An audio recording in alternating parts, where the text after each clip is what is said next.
Good evening, Frank Sorick. Just a few things before my questions. I just want to say, we the people have been complaining a long time about this issue, and I couldn't commend the city more for its approach on this ordinance. With that in mind, I do have a few questions, though, with regards to it. Mr. Vinsko, you had stated about the delivery man who was hit in the back of the head. If I called for a pizza and my delivery man was beat up by someone not from my household, would I still be subject to the ordinance? That's one.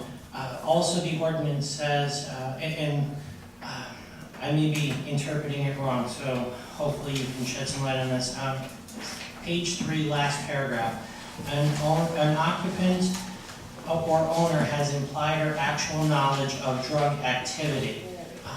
If the tenant's selling drugs out of the house, I may not be aware of it, so I may not have actual knowledge, but you may consider that implied knowledge because I accept his rent via drug money.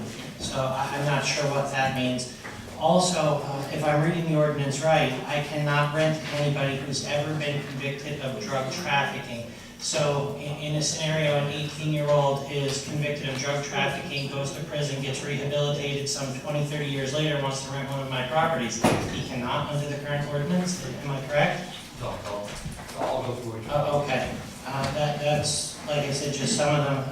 Again, I'm not in dispute of the ordinance, I just need clarification because we've all been dealing with this problem, and a lot of it are issues with the landlords.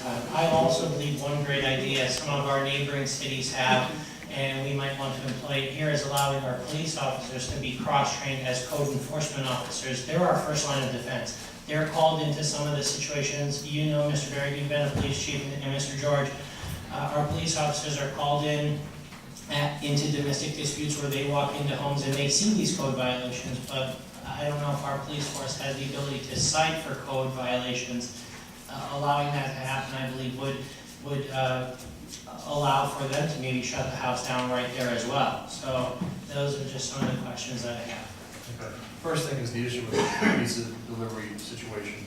No, obviously not. If somebody was hit like that on your property while they're delivering pizza, that's a wholly different situation.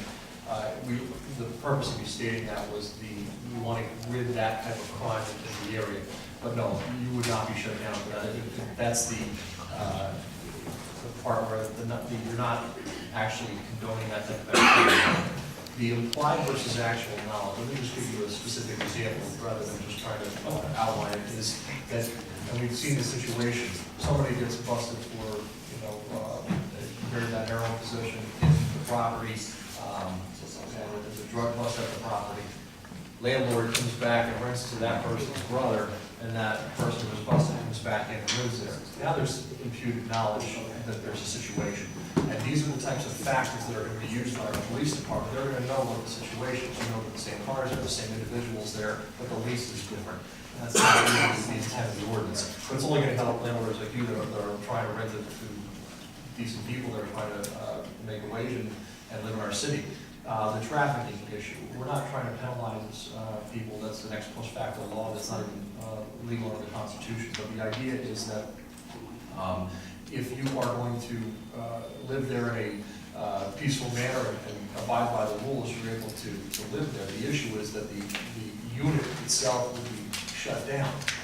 If there's a situation where the same individual will be picked up at another facility or another property 4 or 5 blocks away, well, that landlord has an obligation to do some background checks to say, hey, listen, you come here, you better be careful because I'm not having my property shut down because of your actions. But if they want to let them live there, they're not stopping people from living there. We're just saying they have to abide by our rules. And the only reason I question is that paragraph says that if they've ever been convicted, then we wouldn't be able to rent them. My question, again, if you were over the age of 18 convicted, since rehabilitated, some 20 years never a conviction, the way the ordinance is written, wouldn't it prohibit me from renting to that same person who's now 40-some, 30 years old, whatever, that committed a crime at age 18?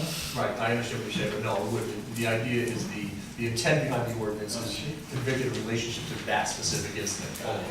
And we're not going to, because somebody has, even if it was a conviction, 3 years ago, we're not going to stop people from renting property. that's, hopefully they have rehabilitated. Okay, those are my questions, I appreciate the clarification.